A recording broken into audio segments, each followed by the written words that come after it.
आज मेरे साथ दो बड़ी इंपॉर्टेंट घटना हुई और वो कोइंसिडेंटली बहुत रिलेटेड थी। अगर मैं जेनोगा नहीं पढ़ता तो इनका रिलेशन मुझे मालूम नहीं पड़ता। सबसे पहली जो घटना हुई मेरे साथ वो सब सुबह सुबह उठने से पहले की घटना थी। ड्रीम्स की घटना थी, सपने की। मैंने सपना देखा कि रिम्पी और मैं कहीं खाली जगह पर हैं और एक 3-4 फीट का बाउंड्री है। और मेरा एज यूजुअल सपने में मुझे उड़ने का बड़ा शौक है, तो मैं अक्सर बाउंड्री के ऊपर चढ़ता हूँ और फिर हवा में ऐसे जैसे पानी में हम स्विमिंग करने की कोशिश करते हैं, ऐसे मैं हवा में जंप करके स्विमिंग करने की कोशिश कर रहा हूँ। तो शुरू में 10-15-20-25 फीट, फिर 100-150 फीट तक मैंने स्विम कर लिया, हवा में स्विम कर लिया, मतलब उड़ पाया मैं। जितना मैं हाथ मारता हूँ उतना ही और आगे बढ़ता हूँ। रिम्पी भी खुश हो रही है, वो अपने हस्बैंड का शो ऑफ कर रही है, देखो मेरे हस्बैंड को स्विमिंग करने, अरे हवा में उड़ने आता है। थोड़ा कॉन्फिडेंस बढ़ गया मेरा। तो फिर मैंने सोचा चलो थोड़ा और हाइट से कूदते हैं। तो 4-5 फीट है तो बहुत कम उड़ पाते हैं। फिर मैं सपने में ही एक बड़ी सी बिल्डिंग के ऊपर चढ़ा, फिर वहां से मैं जंप किया। मेरा कैलकुलेशन ये था कि भाई 4 फीट से उड़ते हैं तो पहुंचते पहुंचते 10-15-20 फीट तक हाइट पे जाते हैं, तो अगर 50 फीट से कूदेंगे तो ज्यादा हाइट पर, शायद 100-150 फीट की हाइट पर जा सके। तो मैं जब कूदा, धूम करके नीचे गिर रहा था मैं। और कहां तक गिरा? वही 3-4 फीट तक। तब तक हाथ वाथ मार रहा था। फिर उड़ते उड़ते फिर वही 10-15-20-25 फीट, 100-150, जितना मैं नीचे से उड़ पा रहा था उतना ही ऊपर से भी उड़ पा रहा था। खाली फर्क ये था कि ऊपर से लेकर नीचे गिर गिर गिर कर फिर वहां से आगे पहुंचा। अजीब लगा, थोड़ा सा खराब लगा कि काश और मैं उड़ पाता, वहां से भी उड़ पाता। खैर, सुबह उठा मैं थोड़ा मैं समझ पा रहा था कि क्या चक्कर है कहीं पर। सुबह हम लोग पहले एक स्कूल में गए, वहां पर हम टीचर्स को पढ़ाने के लिए कल गए थे। तो आज टीचर्स मिल गए। जनता मॉन्टेसरी नाम का एक स्कूल है। अच्छे टीचर मिले हम लोगों को, 4-5 टीचर मिले ना। 5 टीचर मिले, हमने उनको पढ़ाया सुबह 7, 7:30 से लेकर के 8:30 तक। उन लोगों को हमने अपना एक बायस पढ़ाया। अच्छी क्लास चली, perfect class, I was very happy. हम दोनों इनफैक्ट बहुत खुश थे। फिर हम लोगों को मन किया कि आज इतना अच्छा क्लास हुआ है तो चलो एक और स्कूल पढ़ाते हैं। हम लोग फिर थोड़ा और आगे जाकर के एक और स्कूल था, वहां पर हमने वो बायस का क्लास एक और लिया। BS स्कूल करके है गढ़ी रोड पर। इनफैक्ट वो हमारा आज शेड्यूल नहीं था, हमारा वहां पर कल जाने का शेड्यूल था। लेकिन हम लोग, मैं इतना खुश था कि मुझे लगा चलो देखते हैं, अगर कोई टीचर मिल गया तो पकड़ के पढ़ा देंगे। और वहां मिल गए टीचर्स, पढ़ाना शुरू कर दिया। इनफैक्ट उनकी मैडम बोलती हैं, उनकी जो मालकिन थी वो लेट से आई, बोलती हैं आपने तो कल का टाइम दिया था। मैंने कहा मैडम हम लोग गुजर रहे थे तो हमने सोचा चलो पढ़ा देते हैं आपको। तो बोलती कल, उनका लेट से आई थी ना तो उनका थोड़ा मिस हो गया था। एनीवेज फिर कल दोबारा जाएंगे। इन दोनों को किया, घर पे आए तो बड़ा कॉन्फिडेंस बूस्ट अप हो चुका था। तो एक दिमाग में एक क्रिएटिव आइडिया आया कि जब 4 फीट से उड़ रहे हैं और कहां तक पहुंचे, 10-12-15 फीट तक, तो क्यों नहीं हम और बड़ी हाइट से कूदें। तो हम लोगों ने सोचा किंजल सिंह को पढ़ाने चलेंगे हम। किंजल सिंह को जानते हैं आप? श्रीमती किंजल सिंह जी, हमारे शहर की DM। उनकी नहीं, मतलब मैरिड है श्रीमती मिसेस, हाँ हाँ उनकी मैरिड है वो। हाँ हाँ। तो सोचा चलो DM को पढ़ा के आते हैं आज हम लोग, बिकॉज ये कार्ड्स हैं क्या, ये डिसीजन मेकिंग कार्ड्स हैं। तो पहले तो सोचा कि किसी के साथ जाएं, किसी से रेफरेंस लेके जाएं, नहीं तो पता नहीं टाइम मिले ना मिले। एक सज्जन ने बताया कि 10 से लेकर 12 तक वो पब्लिक के लिए अवेलेबल हैं। तो चले गए गाड़ी लेके वहां। पहली बार मैं गया, जब गाड़ी वहां पर पहुंची, उनकी काली रंग की गाड़ी है पर खूब बत्तियां लगी हुई हैं। बाहर गार्ड वार्ड देखे तो हार्ट बीट मेरा बढ़ना शुरू हो गया। हार्ट बीट बढ़ने का मतलब, मैं कूद गया हूं, अब मैं गिर रहा हूं। गिरते गिरते गिरते किसी ने कहा कि जाइए। फिर वहां पर गार्ड वार्ड थे, उन्होंने फिर रोका। फिर अंदर गए, उनके सामने खड़े हुए, उनसे थोड़ा बातचीत किए। बट हार्ट बीट धक धक धक धक धक धक, इसको बोलते हैं पाल्पिटेशन। पाल्पिटेशन होता रहा। मुश्किल से 1.5 या 2 मिनट का टाइम मिला, फिर मैं वापस चला आया। It was a good meeting, वो मीटिंग के बारे में बाद में बताऊंगा मैं। But I could have, it would have been better meeting, और अच्छे से हो सकता था और उड़ान भर सकते थे बड़ी, लेकिन अभी हुई नहीं। तो दिस वॉज 2 इंसिडेंसेस, ये सपने का और रियलिटी का। मैं जोड़ नहीं पाता अगर मैंने जेनोगा की प्रैक्टिस नहीं की होती। It was difficult because in दोनों का लिंक नॉर्मल लाइफ में लिंक कर पाना, आपका सबकॉन्शियस का मॉलिकुलर वर्ल्ड का फिजिकल वर्ल्ड से लिंक करना बहुत मुश्किल है अगर आप अपने ब्रीदिंग एक्सरसाइज नहीं कर रहे हैं। यस। तो आज मैं थोड़ा सा बात करना चाहता हूं मैट्रिक्स के बारे में। मैट्रिक्स मूवी है एक, बट वो मूवी जिसने बनाई है वो दोनों भी जेन प्रैक्टिशनर हैं। वो लोग ध्यान व्यान बहुत करते हैं। इनफैक्ट मुझे जब थर्ड मैट्रिक्स मैंने देखा तो उसकी जो लास्ट मूवी खत्म जब होती है तो उसके नाम जब आते हैं तो उसमें म्यूजिक देते हैं बहुत बार वो लोग, गाने नहीं, लास्ट में जब नाम वाम आते हैं, क्रेडेंशियल्स आते हैं तो म्यूजिक आता है। तो उसमें म्यूजिक में उन्होंने जो गाना दिया है दैट इज असतोमा सदगमय तमसोमा, and that is also in hard rock, असतोमा सदगमय ऐसे करके, बहुत हार्ड रॉक है। मतलब आप इमेजिन नहीं कर सकते हैं कि असतोमा सदगमय ही बोला गया है मैट्रिक्स, हाँ, एंड ऑफ द मूवी। तो Matrix is very much like our the world. उसका कॉन्सेप्ट ये है कि आदमी ने मशीनें बनाई, मशीनें बनते बनते बनते बनते आदमी ने बनाया मशीन, मशीन और अच्छा बनाया और अच्छी मशीन बनाई, तो बनाते बनाते उन्होंने बना दिया something called as AI. AI का मतलब है आर्टिफिशियल इंटेलिजेंस। आर्टिफिशियल इंटेलिजेंस का मतलब मशीन जब इवॉल्व होना शुरू हुई तो अचानक से उनके पास कॉन्शियसनेस आ गया। कॉन्शियसनेस मतलब उनको यह एहसास होना शुरू हो गया कि हम भी कुछ हैं। जैसे अगर कंप्यूटर के पास आंख हो और उसके पास कान हो, कान तो है ना कंप्यूटर के पास, बट अभी तो हम ही यूज करते हैं, जैसे ये इसका कान है, मैं बोल रहा हूं कंप्यूटर रिकॉर्ड कर रहा है। फिर अचानक कंप्यूटर को थॉट आना शुरू हो जाए कि मैं खुद कुछ हूं। आजकल वैसे होना शुरू हो गया थोड़ा बहुत। आपका व्हाट्सएप में अगर आप कुछ टाइप करिए या तो वो प्रेडिक्ट करना शुरू कर देता है कि आप क्या टाइप करने वाले हैं। अगर आपने 3-4 बार टाइप किया हो तो it starts predicting what you are going to type. So it is in a way thinking by itself. अभी कुछ साल और लगेंगे। तो आर्टिफिशियल इंटेलिजेंस बन गया। तो देखा जाए तो मशीन की अपनी चेतना, और आदमी के पास तो कॉन्शियसनेस होता ही है। तो अब मशीन के पास, मशीन की बॉडी किसकी होती है? लोहे की होती है, हमारी चमड़ी की होती है। तो बोलते हैं फिर मशीनें धीमे धीमे ज्यादा समझदार और ज्यादा स्ट्रांग बन गई और आदमियों को उन्होंने पकड़ पकड़ कर अब ग्रो करना शुरू किया है, फार्मिंग शुरू कर दी है। बड़े बड़े पूल बनाए गए हैं जहां पर छोटे छोटे बच्चे पैदा किए जाते हैं, आदमियों के बच्चे, और उनको मशीन में डाल करके उनको मशीनों से लगा दिया जाता है बड़ी मशीन में। और क्यों ग्रो किए जाते हैं? क्योंकि उनकी बॉडी में से हीट निकलती है, एनर्जी निकलती है, और उससे मशीनें अपना लालन पोषण करती हैं। Very powerful concept. बट इसमें वो बच्चा फिर करता क्या है? उसको सुला देते हैं वो लोग। छोटा बच्चा सोता रहता है और वो रहता है, उसका जो कॉन्शियसनेस है वो ड्रीम, उसकी जो ड्रीम वर्ल्ड है वो, उसका नाम है मैट्रिक्स। तो Matrix is an illusory world, माया जाल, एक मायावी दुनिया है जहां पर आदमी का खाली मन से जी रहा है, एक्चुअल शरीर उसका कहीं और है। जब कोई आदमी मैट्रिक्स में से निकल जाता है तो उसको मैट्रिक्स वाले मानते हैं कि ये लोग सिस्टम के खिलाफ जा रहे हैं, तो वो लोग मशीनें पकड़कर डिलीट करने की कोशिश करते हैं उन लोगों को। तो उसी में से हैं मॉर्फियस, और कुछ छोटा सा एक शहर है आदमियों का जिसमें कि 1,00,000-2,00,000 लोग हैं जो मैट्रिक्स में से बाहर हैं। थोड़ा मुश्किल कॉन्सेप्ट है, जब आप मूवी देखेंगे तो समझ में आ जाएगा। अच्छा, मैट्रिक्स में एक बड़ी अजीबोगरीब औरत है जिसका नाम है ऑरेकल। ऑरेकल बताती है फ्यूचर, वो आपको देखती है और आपका भविष्य का वो, शी कैन प्रेडिक्ट फ्यूचर।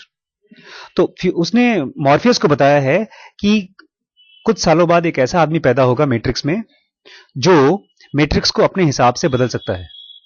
मतलब मैट्रिक्स जो है रूल्स रेगुलेशन से बना हुआ है। से यहां पर हमारे रूल्स रेगुलेशन क्या है? Gravity is a rule.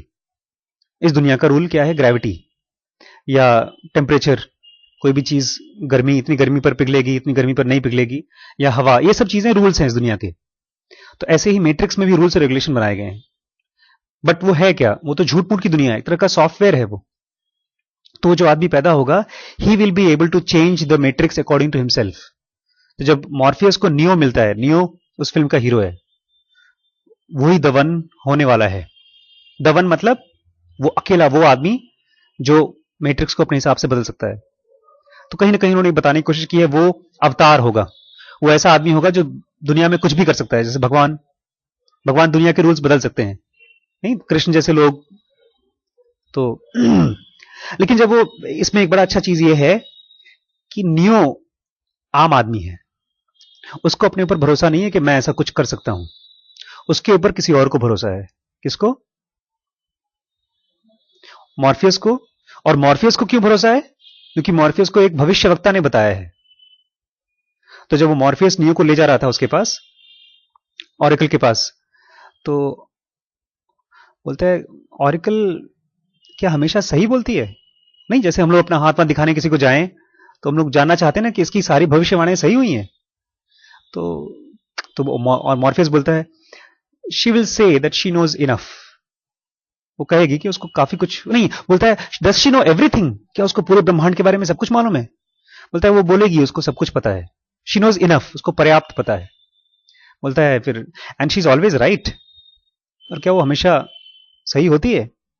तब यहां पर उसका डायलॉग बहुत इंपॉर्टेंट है हमारे लिए भी। बोलता है do not think in terms of right and wrong. जब भी कोई भविष्यवाणी करता है आपके बारे में तो राइट एंड रॉन्ग के टर्म्स में मत सोचिए कि वो सही बोल रहा है कि गलत बोल रहा है। She is a guide, she can help you. वो दिशा दे सकता है आपको। तो बोलता है अच्छा, डिड शी हेल्प यू? बोलता है यस।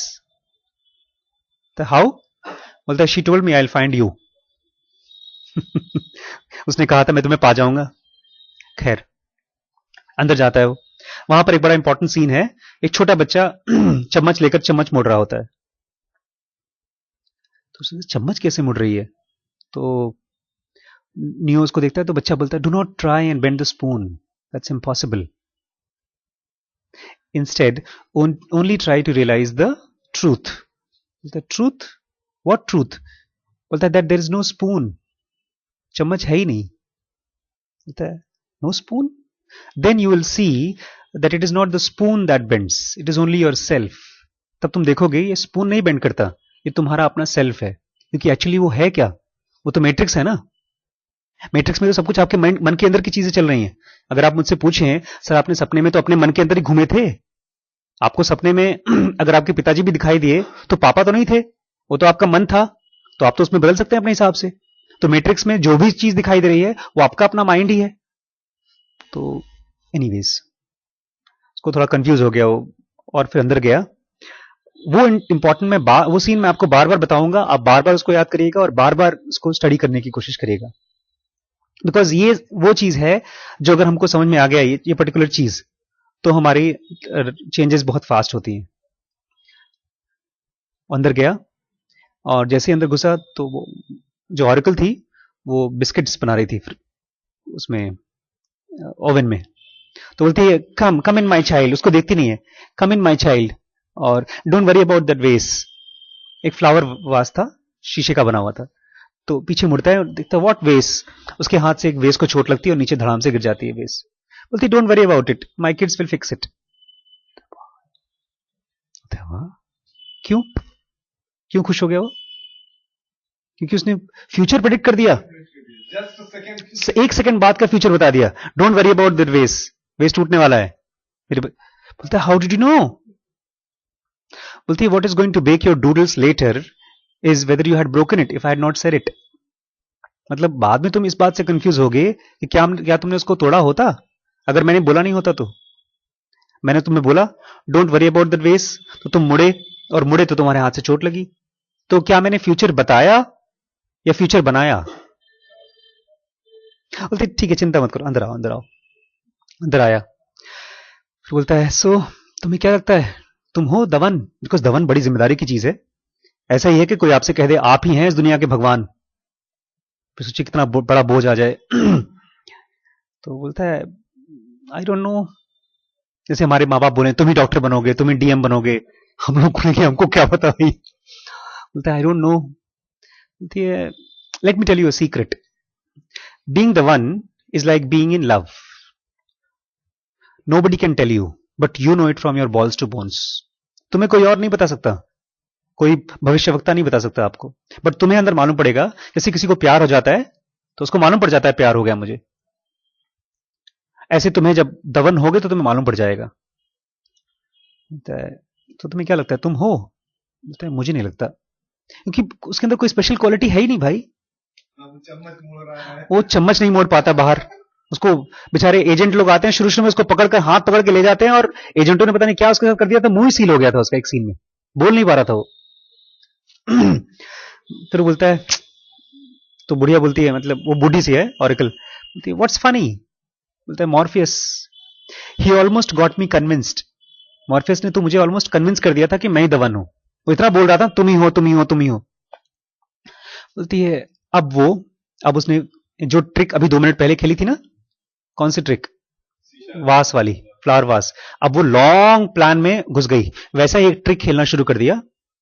और उस ट्रिक को मैंने भी पकड़ा जिनोगा के साथ, मेरे साथ भी वैसी ट्रिक हुई है। उसने कहा yes poor Morpheus, without him we are nothing. उसको दिमाग ठनका, without him, what do you mean by without him? उसने कहा बिना मॉर्फियस के हम लोग कुछ नहीं कर पाएंगे। बोलती है do you really want to know about this? तुम सीरियसली जानना चाहते हो? Because it's a bad news and I hate giving good people bad news. मुझे अच्छे लोगों को बुरी खबर देना अच्छा नहीं लगता। तो फिर क्यों दे रही हो तुम? फिर भी देती है वो। बोलती है कि मॉर्फियस जो है वो तुम्हारे ऊपर इतना भरोसा करता है कि तुम्हें चूज करना पड़ेगा कि वो जिंदा रहे कि तुम जिंदा रहो। एक पॉइंट ऐसा आएगा, बस बोलते जाओ। फिर जब जाता है, और सच में मॉर्फियस बहुत इसके ऊपर विश्वास करता है, तो एक एक्सीडेंट होता है, वहां पर पुलिस और एजेंट्स नियो को पकड़ लेते हैं और बाकी लोग जाने वाले होते हैं। तो उस समय मॉर्फियस जंप करके बोलता है कि उन नियो को बचा लेता है and he goes and gets himself caught. और ये लोग फिर मैट्रिक्स से बाहर निकल जाते हैं। इतना जब उसने झेल लिया नियो ने, तब उसको यह भरोसा आ गया कि हो ना हो, या तो मैं बचूंगा या तो मॉर्फियस, क्योंकि ऑरेकल ने जो जो बोला था वही हुआ। फिर बोलता है मैं जा रहा हूं लड़ाई करने। तो एक लड़की होती है ट्रिनिटी, उसकी दोस्त होती है, तो बोलती है कहां जा रहे हो, पागल हो गए हो? मॉर्फियस ने तुमको बचाया ताकि उसकी जान चली जाए, ताकि तुम द वन बन सको, तुम दुनिया को बचा सको, और तुम अपनी जान दे रहे हो। बोलता है no, Morpheus did something because he believed in something very strongly and I am also going to do something because I believe very strongly something. बोलता है मॉर्फियस ने कुछ किया क्योंकि उसको किसी बात पर बहुत स्ट्रांगली भरोसा था, और मैं भी जो कुछ करने वाला हूं अब, मैं इसलिए कर रहा हूं बिकॉज मुझे बहुत स्ट्रांगली भरोसा है। वो क्या करने जा रहा था? मॉर्फियस को बचाने। एक और दूसरा एस्पेक्ट क्या था? कैसे बचाएगा वो? लड़के और अपनी जान देकर, क्योंकि ऑरेकल ने क्या कहा है, या तो तुम बचोगे या तो वो। ये बताता नहीं है, क्योंकि अगर ट्रिनिटी बोल देगा कि मैं मरने जा रहा हूं तो जाने नहीं देगी। तो बोलती है व्हाट डू यू थिंक? तो ये बोलता है I think I can save him, उसको बचा सकता हूं। फिर एक सीन है जब वो लोग मैट्रिक्स में घुसते हैं, उसका एक तरीका है मैट्रिक्स में घुसने का। एक कुर्सी ऐसी है, उसमें बैठ करके पीछे से एक वायर अंदर जाता है और फिर वो लोग कंप्यूटर की दुनिया में चले जाते हैं, मतलब मैट्रिक्स की दुनिया में चले जाते हैं। फिर वो जब अंदर लोड करते हैं तो tank load the what do you want? Tank बोलता है तुम्हें अब क्या चाहिए? बोलता है I want guns, lots of guns. तो ढेर सारी गन्स करके आ जाती हैं, एक कमरे में वो लोग घुस जाते हैं गन्स में, और वहां पर गन्स यहां वहां सब लगाता है। तो ट्रिनिटी एक बात चीज बोलती है कि मॉर्फी अरे neo, nobody has ever done this before. क्या बोलती है? ऐसा पहले किसी ने किया नहीं है कि जाकर के मशीनों से लड़ाई करे। तो ये उस समय इतना कॉन्फिडेंस से भरा होता है। क्या बोलता है पता है? That is why it is going to work. क्या बोला? इसका मतलब इसीलिए काम करेगा। पहले किसी ने ट्राई किया नहीं, पहले किया होता तो पहले भी काम करता।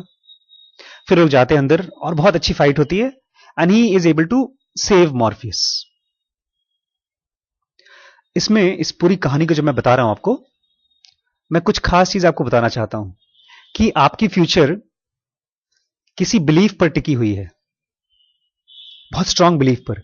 या तो आपको अपने पर बिलीफ हो या किसी और को आपके ऊपर बिलीफ हो, और यही बिलीफ हमारी लाइफ में है नहीं, क्योंकि हमारे माँ बाप हमारे पर विश्वास तो करते हैं, लेकिन थोड़ा इतना जैसे कल एक शाहजी हैं लाइब्रेरी में, बोलते हैं हमारा विश्वास ऐसा होता है जैसे नल खोलो और उसमें से कभी पानी आ रहा है कभी हवा आ रही है, फूक फूक करके आ रहा है, पूरा विश्वास नहीं होता उनको। एक तरह बोलेंगे तुम्हारे पर बड़ा भरोसा है, ऊपर से चेक करते रहते हैं कहीं कोई गलती तो नहीं कर रहे हो, और उसकी वजह से हम लोग को भी अपने ऊपर विश्वास नहीं होता। बट अगर कोई भगवान, कोई लाइफ वाइफ है, उनको हमारे पर बहुत भरोसा है, इसलिए वो हमको जो मर्जी आए मिस्टेक करने देते हैं। करो करो करो करो जो मिस्टेक करना है, दारू पीना है दारू पियो, मरना है मरो, फेल होना है फेल हो, डिवोर्स करना है डिवोर्स करो, सारी मिस्टेक्स अलाउड हैं। माँ बाप नहीं करने देंगे वो सब मिस्टेक्स, बट लाइफ करने देती है, बिकॉज लाइफ के लिए तो केवल मैट्रिक्स है।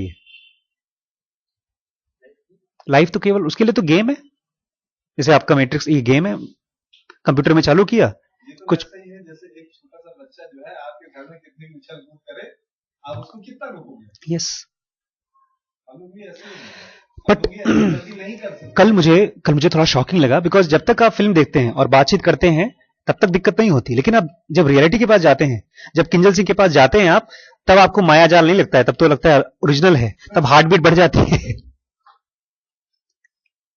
कल मुझे एक और चीज में बड़ा दुख सा हुआ। कल मैंने कहानी पढ़ी स्टीव जॉब्स की, मैंने बताया था कल, बताया था मैंने नहीं।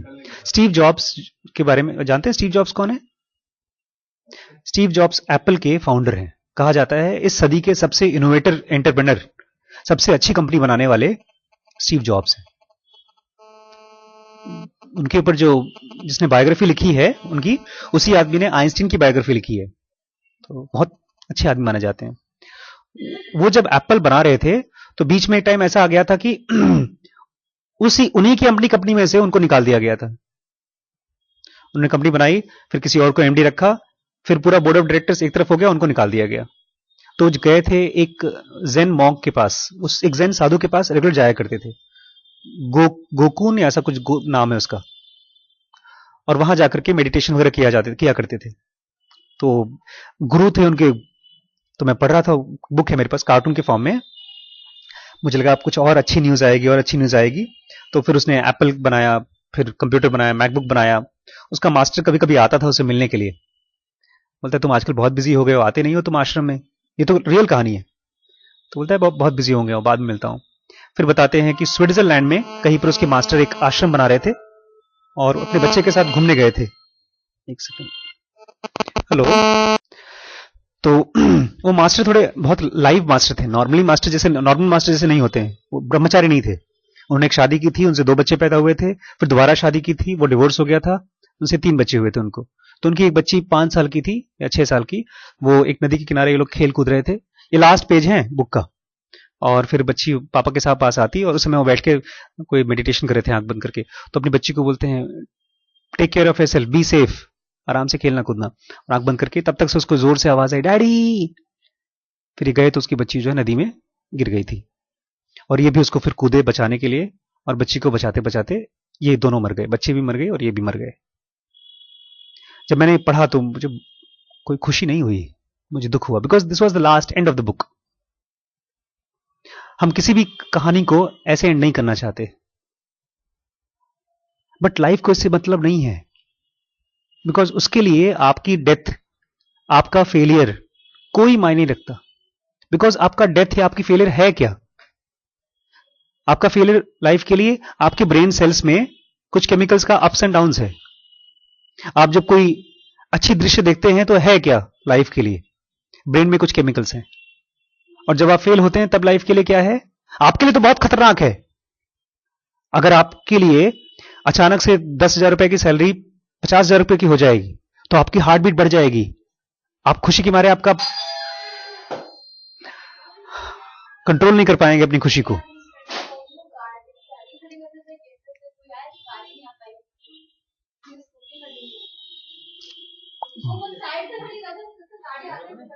नहीं, शायद आपकी है ना स्कूटी। अच्छा अच्छा।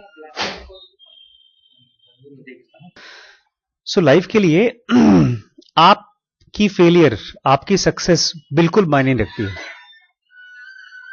उसके लिए हम केवल एक छोटा सा एक्सपेरिमेंट है, बहुत छोटा सा एक्सपेरिमेंट है।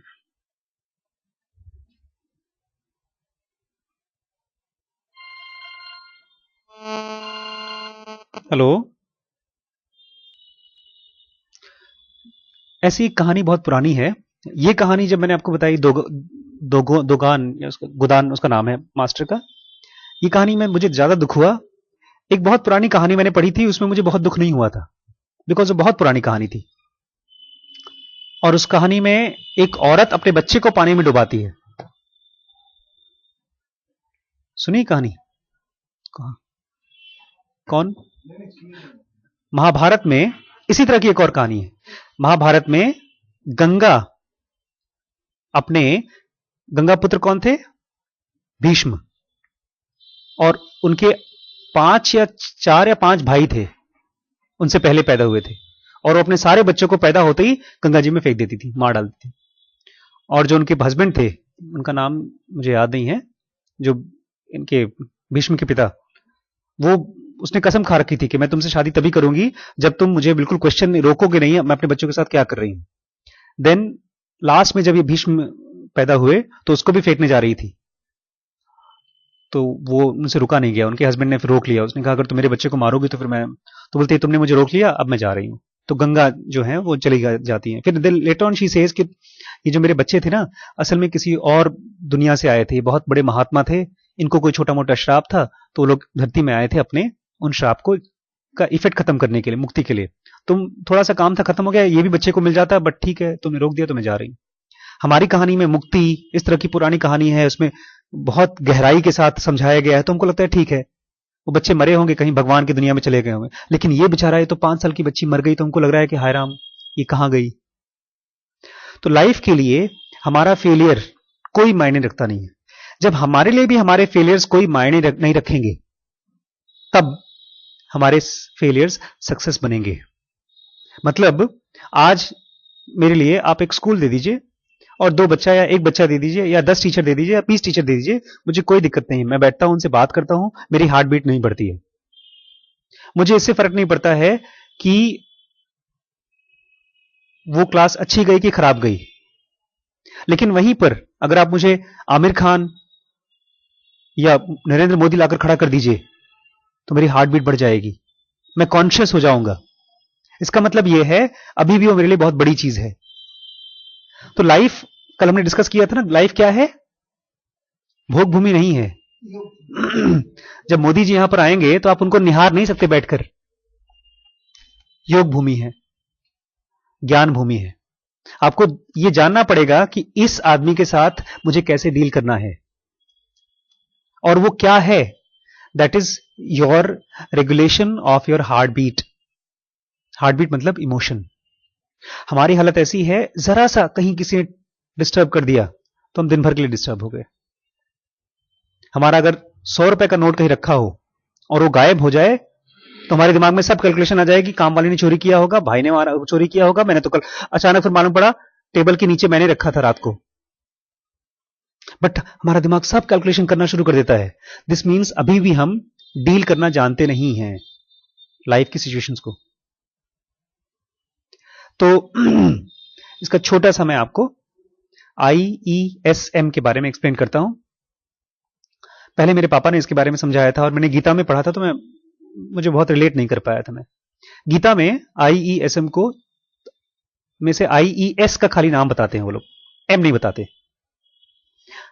3 गुण हैं जिससे ब्रह्मांड बना हुआ है पूरा दुनिया। और वो 3 गुण कौन से हैं? सत्वगुण, रजोगुण और तमोगुण। सत्व सुनकर बड़ा अच्छा लगेगा आपको, सत्व मतलब भगवान टाइप का कुछ अच्छा सा। और रजो मतलब रजस, इसमें राजाओं की क्वालिटी होती है, कर्मठपन, काम करना। तमस मतलब अंधेरा। तो इसमें और भी चीज बताई है। रजस, सत्वगुण मतलब जैसे साधु सन्यासी होते हैं ना, उनके अंदर में सत्वगुण ज्यादा होता है, प्योरिटी ज्यादा होती है। और रजस गुण किसके अंदर होता है? राजाओं के अंदर में, सिपाहियों के अंदर में, उसमें एक्टिविटी होती है। सत्वगुण के जो खाना होता है वो फ्रूट्स होते हैं, सलाद्स होते हैं। और जो रजस गुण के भोजन होते हैं वो मसालेदार खाने होते हैं, ऐसा बोलते हैं। और जो तमस गुण के भोजन होते हैं और जो लोग होते हैं वो आपको पड़े हुए लोग मिलेंगे, दारू पीकर कहीं पड़े हुए हैं, इनर्शिया वाले हैं, भोग करके बस दारू पीकर। पुराने जमाने में फिल्में आती थी ना, वो जाते थे वैश्याओं के गाने सुनने। वो रेखा जब गाना डांस करती थी तो लोग हाथ में फूल लगाकर, नहीं क्या होता था, कौन सी जगह पर जाते थे वो लोग? हाँ, कोठी पर जाते थे। इस अंजुमन में आपको आना पड़ेगा बार बार करके, वो कोठी पर जाते थे। तो वो लोग बेसिकली तमस गुण वाले हैं। और जो लोग, एक फिल्म थी, बहुत अच्छी फिल्म है वो, आप देखिएगा, शतरंज के खिलाड़ी। उसमें राजा होता है, उसके अंदर में भर भर के तमस भरा हुआ था। हाँ, क्योंकि वो राजा था और वो, उसका नाम क्या था राजा का, जिसमें अमजद खान ने उस रोल को प्ले किया है। तो उसको निकाल के फेंक दिया अंग्रेजों ने। अवध का राजा था वो। और बोलता है तुम्हें पता है मैंने कविता कब लिखी थी? जब कोर्ट केस चल रहा था। उसका पूरा टाइम डांस कविताएं इसी में घूमता था। तो जब एक बार किसी ने पूछा अंग्रेजों से, वॉइसरॉय से, कि कैसा राजा है, बोलता है वो बेवकूफ राजा है, उसको राज करने नहीं आता। तो बेचारे के अंदर तमस भरा हुआ था ढेर सारा। और जो राजा होते हैं जैसे अकबर या अशोका, वो लोग रजस से भरे होते हैं। और जो सत्व होते हैं वो लोग बड़े बड़े आश्रम्स बनाते हैं, वो दुनिया में गीता या कुरान जैसी चीजें लेकर आते हैं। तो मुझे लगता था आशीष भाई तुम तो भूल जाओ, तुम तो कभी सत्व टाइप की चीजें कर नहीं सकते, तुम्हारे अंदर तो पाप भरा हुआ है। और जहां तक रही रजस की बात, वो भी तुम्हारे अंदर नहीं है। कहां तुम काम वाम करना चाहते हो? तुम करना क्या चाहते हो? बचपन की बात थी ये, टीवी देखना चाहते हो बैठकर। जब पापा मम्मी घर से बाहर निकलते थे, मैं जाके चुपके से दरवाजा बंद करता था और आराम से टीवी देखता था। 2-3 मैंने वीडियो कैसे छुपा के रखे थे, जब जाते थे तभी देखते थे। तो ये कौन सी क्वालिटी है? तमस। तमस मतलब कुछ करना नहीं है, पड़े रहो।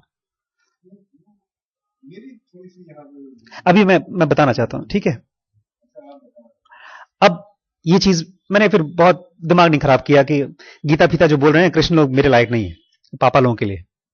फिर एक दिन आई बेचारी एक जनोगा छोटी सी, उसने मुझसे बात करना शुरू किया। उसने बताया जो 3 गुण हैं आशीष, ये इस तरह से नहीं है, किसी और तरह से हैं। ये 3 गुण तुम्हारे ब्रेन के 3 सेंटर्स हैं।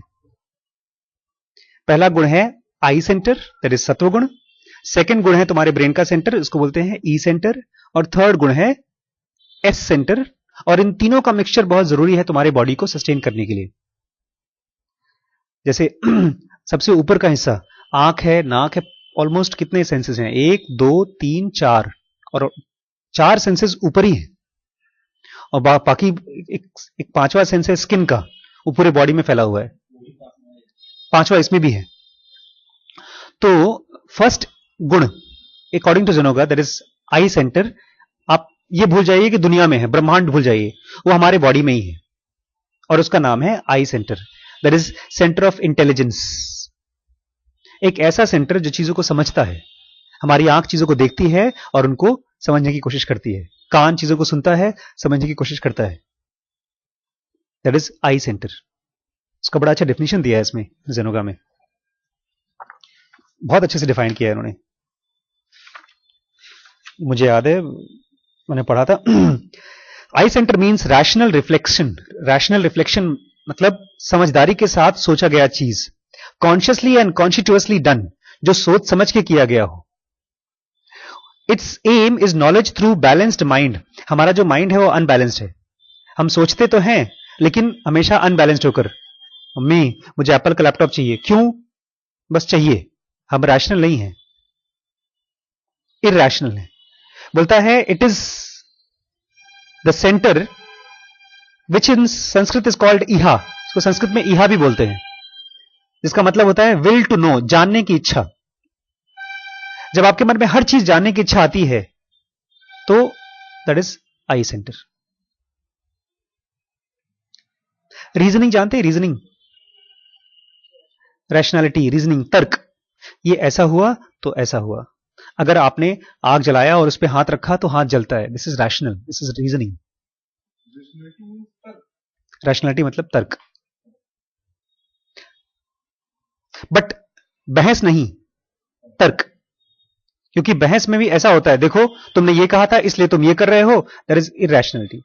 तर्क मतलब एकदम नियम, सॉलिड ठोस, कि अगर आपने पानी गर्म किया तो 100 डिग्री पर पानी क्या होता है?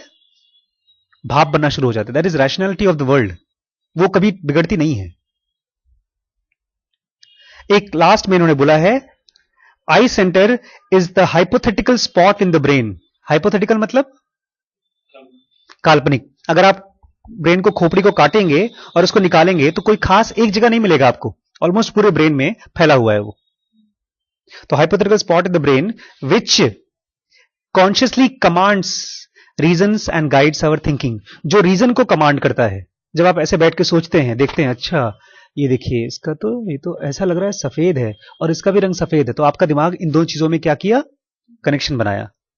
जैसे मैंने सपने का कनेक्शन रियलिटी के साथ किया, तो कौन से सेंटर से किया मैंने? अपने आई सेंटर से। तो ये तो हो गया सत्व गुण या तो आई सेंटर। दूसरा गुण कौन सा है? रजस गुण। उसका नाम दिया है ई सेंटर, या तो emotivity centre, emotion centre. The focus और the point to which an emotion keeps all attention divided. जब मैंने पढ़ा तो यार ये तो अजीबोगरीब बात है। आज आप विश्वास नहीं करेंगे, जब मैं डीएम मैम से मिलके आया, उस करीब 10:30 पौने 11 बजे उनसे मिलके आया, तब से लेकर के 12 साढ़े 12 तक मेरा दिमाग डिस्टर्ब था। मैं सोच नहीं पा रहा था ठीक से। मैंने क्या क्या चीजें की, मैंने ढेर सारे दोस्तों को एसएमएस किया, उनकी फोटो खींची थी मैंने। जैसे मैं वो कार्ड देख रहे थे ना, कार्ड उनके पास रखा हुआ तो फोटो खींची थी। मैं पेशेंट देख रहा हूं, पेशेंट पर ध्यान नहीं जा रहा है, तो वो पर्टिकुलर घटना मेरे दिमाग में पूरी तरह से फोकस पकड़ के रखा था उसने। ऐसा ही है जैसे आपको चोट लग गई हो और आपका पूरा ध्यान उसी चोट पर हो। तो बोलता है ई सेंटर मीन्स द फोकस और the point to which an emotion keeps all attention divided. एक जगह पर जब आपका सारा इमोशन इकट्ठा हो जाता है, उसको बोलते हैं द एबिलिटी और propensity of emotion to corner और डाइवर्ट अटेंशन टू देमसेल्व्स। आपके इमोशन की वो एबिलिटी जो आपका सारा अटेंशन अपनी तरफ खींच लेती है, चाहे वो पॉजिटिव अटेंशन हो, चाहे वो नेगेटिव अटेंशन, चाहे पॉजिटिव इमोशन हो, चाहे नेगेटिव इमोशन हो। और भी चीजें हैं। It is that hypothetical spot, अगर आप खोलेंगे ब्रेन तो आपको शायद मिले ना, हाथ से नहीं मिलेगा। Spot in the brain which arouses, arouse मतलब जगाता है, ऑल स्पॉन्टेनियस फीलिंग्स। स्पॉन्टेनियस मतलब आप जानबूझ के नहीं करते।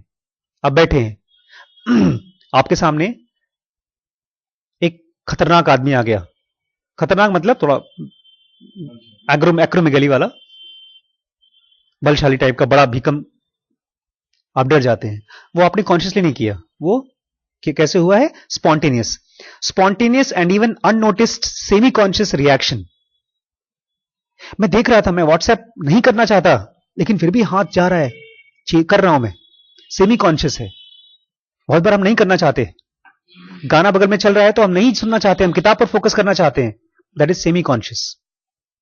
ये वो डोमेन है हमारे, it is the domain of various emotions. ये हमारे सारे इमोशंस का डोमेन है, मतलब सेंटर है।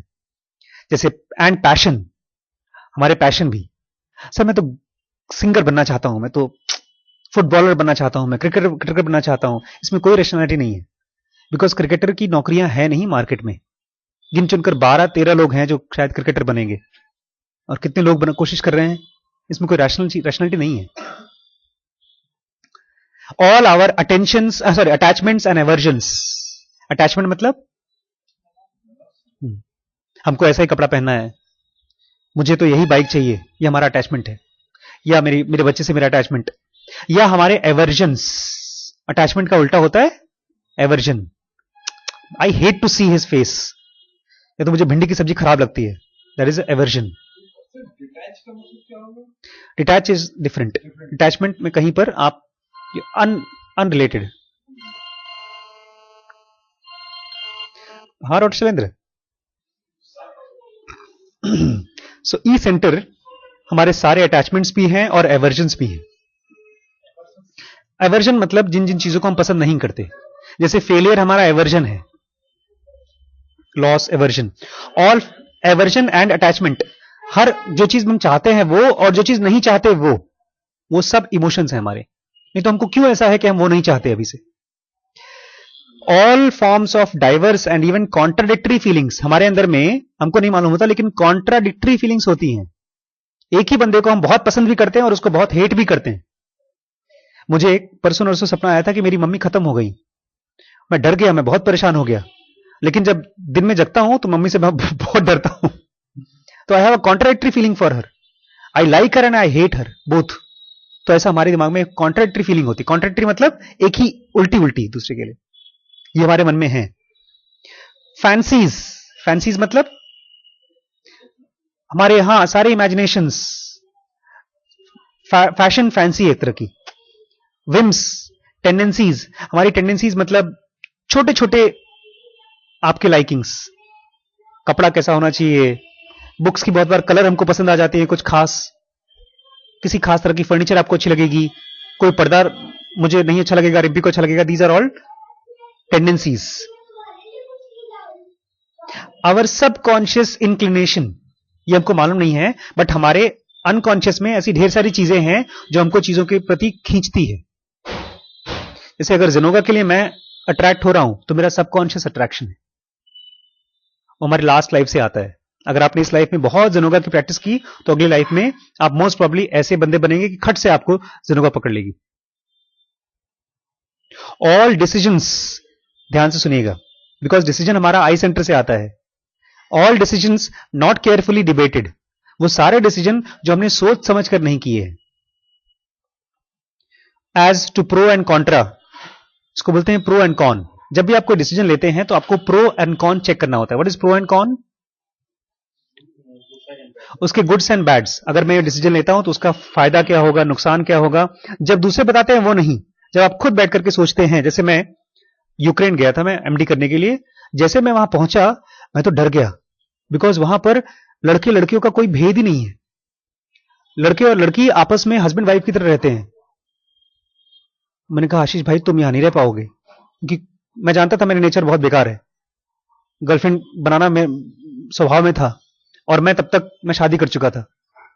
मैं भाग के आया इंडिया, 1 महीने बाद भाग आया। मैंने कहा रिंपी तू मेरे साथ चलो, नहीं तो मैं तो बिगड़ जाऊंगा, हमारा डिवोर्स हो जाएगा। तो मैं अपने प्रोज एंड कॉन्स चेक करके भाग आया वापस। हमको अपने स्वभाव के बारे में प्रोज एंड कॉन्स चेक करना चाहिए। तो वो सारे डिसीजंस जो आपने प्रोज एंड कॉन्स नहीं के बिना आपने लिए हैं, वो डिसीजंस कहां से आते हैं? ई सेंटर से। और on the spur of the moment decisions. On the spur of the moment मतलब सलमान खान डिसीजन। सलमान खान का डायलॉग है ना, एक बार हम डिसीजन सोच लेते हैं तो हम अपनी भी नहीं सुनते हैं। क्यों नहीं सुनते हो भाई तुम? समझदारी से लिया हुआ डिसीजन क्यों नहीं सुनते हो तुम? इसका मतलब जो तुरंत लिया गया हो। हम आज से तुम्हारा मुंह नहीं देखेंगे। मेरी मम्मी बहुत बड़े गुस्से में होती, बोलती जाओ मैं तुम्हारी शक्ल नहीं देखना चाहती हूं। और मुझसे तो खैर मेरी तो देखती है, मजबूरी है, उनका बेटा हूं मैं, बट बहुत बार ऐसा करते हैं घर वाले, रिश्तेदारों के सालों साल तक शक्ल नहीं देखते, उसको ढोते रहते हैं उस डिसीजन को। वो डिसीजन उस समय का था जब गुस्से में थे। वो डिसीजन कौन सा है? On the spur of the moment, किसी क्षण में लिया हुआ डिसीजन, तुरंत गुस्से में या किसी भी इमोशन में। विच आर लेटर रिग्रेटेड, जो बाद में आप रिग्रेट करते हैं। And one knew that in all probability they would be later regretted, और बहुत बार आपको मालूम होता है कि मैं बाद में रिग्रेट करूंगा। वो सारे डिसीजंस किसके हैं? ई सेंटर के हैं। All our likes and dislikes, हमारे सारी लाइक्स और डिसलाइक्स ई सेंटर के हैं। इसको संस्कृत में इकायान बोलते हैं, या तो रजस गुण बोलते हैं। और लास्ट, आज का लास्ट गुण है थर्ड गुण, third centre of the brain कौन सा है? सेंसुओ वाइटैलिटी, या तो एस सेंटर। इसको मैं बच्चों को बताता हूं, गलत तरीके से देखा जाए तो सेक्स सेंटर है। खाली सेक्स इसमें नहीं है, और भी बहुत सी चीजें हैं। जैसे the spot in the brain, आपके ब्रेन में वो स्पॉट विच कमांड्स ऑल रिफ्लेक्स। रिफ्लेक्स मतलब ऐसी चीजें जो आप कंट्रोल नहीं कर पाते। उल्टी एक रिफ्लेक्स है, छींक रिफ्लेक्स है, जितनी बॉडी में पेन होती है वो सब रिफ्लेक्स आप नहीं कर पाते, वो अपने आप होता है। All reflex movements, subconscious impulsive acts, impulse में किया हुआ एक्ट। अगर आप बहुत गुस्से में हैं, आपने किसी को पीट दिया, that is S centre activity. खाली ई सेंटर नहीं, उसमें एस सेंटर भी आ जाता है। Arising from concealed memory of man's evolutionary past, ये आता कहां से है? हम बहुत साल पहले, करोड़ों साल पहले जो हम थे ना, हमारा जो सेल है वो क्या था? जानवर था। हम लोग एनिमल थे ना, हमारे पूर्वज, उनके पूर्वज, उनके पूर्वज। तो ये स्किन में अभी भी वो एनिमलिस्टिक इंस्टिंक्ट बची हुई है। इसलिए जब हमको गुस्सा आता है तो हम एनिमल की तरह बिहेव करते हैं। बोल रहा है कंसील्ड, छुपी हुई memory of man's evolutionary past. खाली आपका, हमारा जो एवोल्यूशनरी पास्ट है, मैन का एवोल्यूशनरी पास्ट क्या है? मंकीज, हम एप्स थे, पता है ना, ये बायोलॉजी में बताते हैं कि हम एप्स थे। एटविस्टिक परवर्सिटीज, परवर्सिटीज बहुत गंदे तरीके से हम लोग सोसाइटी में समझते हैं। परवर्स बोलते हैं। परवर्स मतलब एक स्वाद बिगड़ा हुआ। जैसे homosexuality is a kind of sexual perversion. Homosexuality मतलब एक आदमी जब आदमी से शादी करता है, गे बोलते हैं ना उनको, गे, दैट इज अ स्वाद, सेक्सुअल स्वाद है बट बिगड़ा हुआ है। तो बोलता है ऐसे ही आपके ढेर सारे परवर्सिटीज हैं बॉडी के अंदर में, जैसा होना चाहिए वैसा नहीं होता। All reflex condition from there from, और वहां से निकले हुए सारे रिफ्लेक्स। अभी जब आप पीवीडी पढ़ेंगे तो आप देखेंगे कि ये सब जो हम लोग की बॉडी में एस सेंटर की मात्रा है इतनी बड़ी क्यों है? It is because of advanced alien species. एक बहुत एडवांस्ड एलियन स्पीसीज आई थी, उसने कुछ हमारे साथ प्ले किया था, उसकी वजह से अर्थ का जो ह्यूमन का बॉडी है उसमें इतना क्रोध है, इतना एनिमलिस्टिक इंस्टिंक्ट है। बाद में हम पढ़ेंगे, इसमें नहीं है, जिनोगा में नहीं है। द रीजन, ये जो रीजन है हमारा S centre, favours decisions made not only one's against better judgment but also against one's own natural likes and dislikes. ये जो एस सेंटर है वो आपके अपने जजमेंट के खिलाफ नहीं, वो आपको अपने लाइक्स और डिसलाइक्स के खिलाफ भी डिसाइड कराता है। आपको पता है कि दारू नहीं पीना चाहिए, दारू खराब चीज है, ये तो आपका जजमेंट है, आपका आई सेंटर बोल रहा है कि दारू पीना गलत बात है। लेकिन शुरू में आपको दारू अच्छी भी नहीं लगती है, कड़वी लगती है, फिर भी पीते हैं आप, तो आपका डिसलाइक्स और लाइक्स के खिलाफ आपसे डिसाइड कराता है। आप किसी अपने बच्चे को नहीं मारना चाहते बट फिर भी आप मारते हैं। आप गुस्सा नहीं करना चाहते अपने वाइफ को या अपने हस्बैंड को, बट फिर भी आप लड़ बैठते हैं। That is your S centre. बोलता है एल्डस नहीं, डीएच लॉरेंस बहुत अच्छे राइटर थे, एंड एल्डस हक्सले, ये लोग बताते हैं, एक वर्ड यूज करते थे, ड्राइव्स इनसैटिएबल थर्स्ट। सेक्सुअल ड्राइव होता है, या जो दारू पीने जाते हैं ना, वो रोक नहीं पाते अपने आप को। इस तरह की वो चीजें जो आप रोक नहीं पाते, वो सब आपकी एस सेंटर की ड्राइव है। ऑल अनकंट्रोलेबल अर्जेस, वो सारी अर्ज जो आप रोक नहीं सकते। जेन्युइनली इनसैटिएबल लॉन्गिंग्स, कुछ ऐसी लॉन्गिंग्स हैं, कुछ अच्छी ऐसी इच्छाएं हैं जो कभी भरेंगी नहीं, और आप वो करते हैं। All such decisions as one has been forced upon. आपको लगता है मैं सर, पता है सर मैं करना नहीं चाहता था लेकिन हो गया। बेचारी बहुत सी लेडीज लड़कियां आती हैं, उनको पता भी नहीं होता बेचारी प्रेग्नेंट है, हम बता भी नहीं पाते उनसे, बाद में बोलते हैं डॉक्टर के पास जाओ। अल्ट्रासाउंड कराने आती है लड़कियां, यंग लड़कियां, शादी नहीं होती उनकी, मैं अल्ट्रासाउंड रखता हूं उनके पेट में, उनको क्यों क्या दिक्कत है सर, यहां पर छाती में थोड़ा दर्द हो रहा है, और नीचे प्रोब रखो तो यूट्रस में बच्चा है, 2 हफ्ते का, 3 हफ्ते का, 4 हफ्ते का, ऑलमोस्ट 3 महीने तक का जब बच्चा होता है तो औरत को पता भी नहीं चलता उसके पेट में बच्चा है। मेंस्ट्रुअल साइकिल जो है वो डिस्टर्ब होता है, लेकिन वैसे भी बहुत बार डिस्टर्ब हो जाता है तो साइकिल नहीं आते। तो उन बच्चियों की क्या गलती थी? ऐसा किसी और ने कंट्रोल कर लिया था, उनकी बॉडी में हार्मोन्स ने कंट्रोल कर लिया था, अर्ज ने कंट्रोल कर लिया था। That is S centre. इसी का नाम तमस भी दिया गया है। तमस मतलब जब आपकी इंटेलिजेंस बहुत कम हो जाती है और एनर्जी अपने आप काम करती है। एनर्जी काम करती है माइनस इंटेलिजेंस, बुद्धि के बिना जब एनर्जी काम करती है तब। जैसे बॉम्ब में एनर्जी होती है लेकिन बुद्धि नहीं होती, लेकिन वहीं पर जो उसी बॉम्ब के जैसा एनर्जी बिजली में दौड़ता है, पावर प्लांट चलता है, that is intelligence with energy. तो S centre is energy minus intelligence, और वहां पर आई सेंटर क्या है? Intelligence without energy. तो ये 3 सेंटर्स हैं। जब मुझे मालूम पड़ा आशीष भाई तुम्हारे ही दिमाग में है, तुम चाहो तो इसको बढ़ा सकते हो, इसको कम कर सकते हो, मुझे बड़ा रिलीफ लगा। मुझे लगा कृष्ण भगवान मैं आ रहा हूं, शायद मैं ही दवन हूं, मुझे मॉर्फियस मिल गया जो मेरे ऊपर भरोसा कर रहा है। थैंक यू मॉर्फियस भाई।